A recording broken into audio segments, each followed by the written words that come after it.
जय Hind. This is an event call wonder women 2020। Jammu की इतनी जोशीली महिलाएं मेरे सामने हैं और वुमेन एम्पावरमेंट की जो कहते हैं ना कि सही पहचान, और जय हिंद इतना हल्का सा, तो आज आपने दिखाना है जय हिंद, जय हिंद, जय Hind. A big clap, big round of applause for you all wonderful women.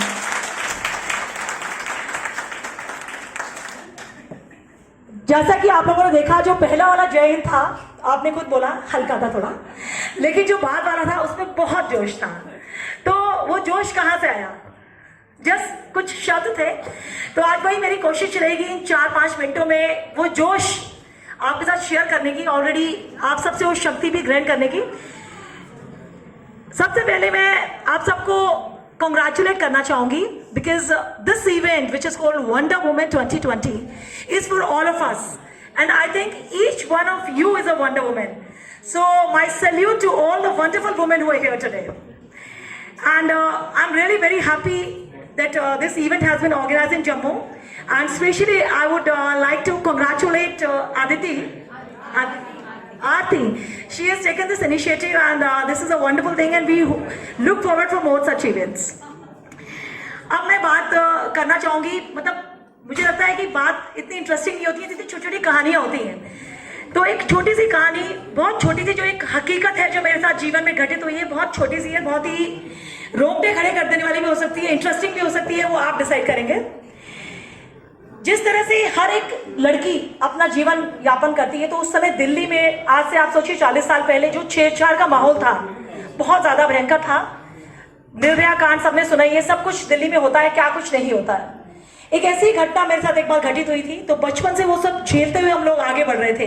जहां जा रहे हैं वहां छेड़छाड़, बसों में छेड़छाड़, स्कूल में, इवन जो मेरा घर था उसके बगल में एक फैक्ट्री थी, तो अपने घर में भी मुझे वो छेड़छाड़ का सामना करना पड़ता था, क्योंकि जो फैक्ट्री के वर्कर्स थे कभी गाना गा रहे हैं, कभी सीटियां बजा रहे हैं, तो आप कहीं भी निकलते थे तो वो माहौल आज से 40 साल पहले हमने दिल्ली में देखा। और ऐसे करते करते हम बड़े हो रहे थे। लेकिन एक दिन, एक रात की बात है,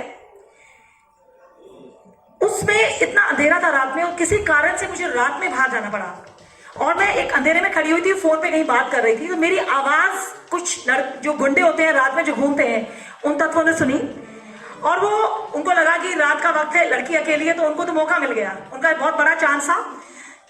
वो लोग आगे बढ़ने लगे। अब आप सोचिए कि उस दिन क्या घटित हुआ होगा। कुछ भी हो सकता है। क्या हुआ होगा उस रात? कुछ भी, even a rape, anything could have happened. But now I would like to ask you कि जो हुआ वो क्यों हुआ? जो हम सोच रहे थे इसके ठीक ऑपोजिट हुआ। ऑपोजिट ये हुआ कि जिस जगह से मैं खड़ी थी, जब मैंने उनको देखा कि मेरी तरफ बढ़ रहे हैं, मैं अंधेरे में थी, तो मैं वहां से बाहर निकली, मैं उनकी तरफ बढ़ी आगे। और जब मैं उनकी तरफ आगे बढ़ी, तो कुछ समय के बाद, बस ये मान लीजिए कि अपने सिर, मतलब सिर पे पैर रखे वो लोग वहां से भाग खड़े हुए। तो ऐसा क्या हुआ होगा कि वो लोग वहां से भाग खड़े हुए? Can anyone guess? Anyone can guess? हाँ जी।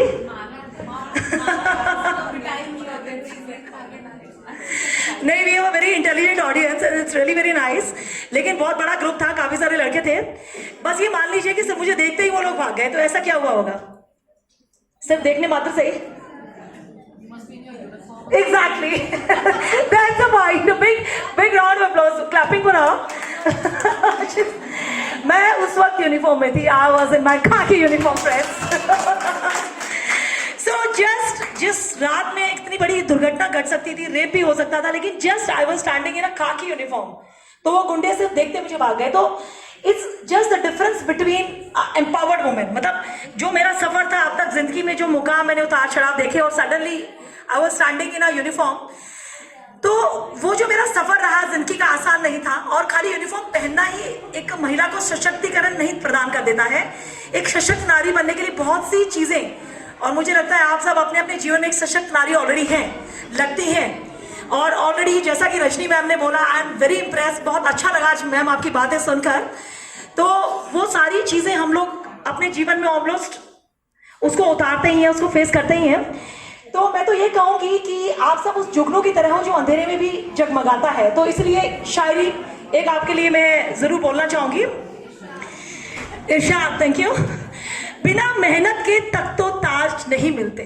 जी हाँ दोस्तों, बिना मेहनत के तक तो ताज नहीं मिलते। ढूंढ लेते हैं अंधेरों में मंजिल अपनी, ढूंढ लेते हैं अंधेरों में मंजिल अपनी, क्योंकि जुगनू कभी रोशनी के मोहताज नहीं होते, जुगनू कभी रोशनी के मोहताज नहीं होते। तो यही मैसेज है आप लोगों के लिए कि आपको किसी चीज का मोहताज होने की जरूरत नहीं है। हम सब महिलाओं के अंदर वो रोशनी है, अपने अंदर की उस ज्योति को जलाने की आवश्यकता है। हमें किसी बाहरी रोशनी की, किसी पुरुष के साथ की, किसी के ऊपर निर्भरता की आवश्यकता नहीं है।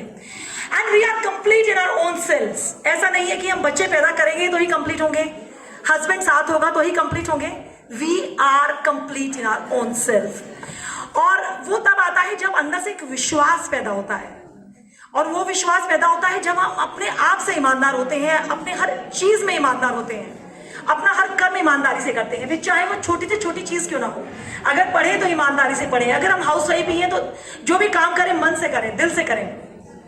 जो भी जॉब हम कर रहे हैं, चाहे वो किसी भी फील्ड में हो सकता है, वो मन से करें। तो इसमें बहुत छोटा सा एग्जाम्पल है। फॉर एग्जाम्पल, हम सब इस हॉल में बैठे हुए हैं और अचानक इसमें इतना ज्यादा पानी भर जाए, तो आप में से कोई गैस करके बता सकता है कि कितना फीट पानी लगभग होना चाहिए कि हम सब डूब जाए उसमें? Any guesses? कितना पानी? 7 feet? Okay, it depends on the height. So it's a very simple thing कि जिसकी जिस हाइट पे नाक है, उस नाक से 1 इंच पानी भी ऊपर हो गया तो हम लोग डूब जाएंगे। तो बात वही है दोस्तों कि वो जो 1 इंच की बात है, चाहे हम बेईमानी इतनी करें, चाहे इतनी करें, चाहे 1 इंच करें, सो वो ईमानदारी, जो ऑनेस्टी हम अपने आप से रख सकते हैं, तो that will change our lives. और इसके अलावा जैसा कि इन्होंने बताया मेरे बारे में कि I have been awarded with Veerangana award, वो इसीलिए बिकॉज आई फील कि झांसी की रानी जो महारानी लक्ष्मीबाई है, she is my ideal, and I feel each and every women is a Rani Lakshmibai in herself. तो सबके अंदर वो शक्ति है। तो उस जमाने में आप सोचिए कि जब बड़े मतलब जो क्या कहते हैं, हीरे जवाहरात और वो सब पहन के महारानियां बंद रहती थी कक्षों के अंदर, ऐसे में एक महारानी अगर तलवार लेकर के निकल सकती है अपने देश की आजादी के लिए, तो हम लोग क्या नहीं कर सकते। तो सभी महिलाएं एक वीरांगना है, और देश के लिए जो एक जज्बा होता है मातृभूमि की रक्षा का, उसके साथ मैं अपने इस वक्तव्य को समाप्त करना चाहूंगी। मुझे ना तन चाहिए न धन चाहिए, मुझे ना तन चाहिए न धन चाहिए, जब तक जिंदा रहूं मातृभूमि के लिए, जब तक जिंदा रहूं मातृभूमि के लिए, जब मरूं तो तिरंगा कफन चाहिए। जय हिंद, जय भारत। Thank you.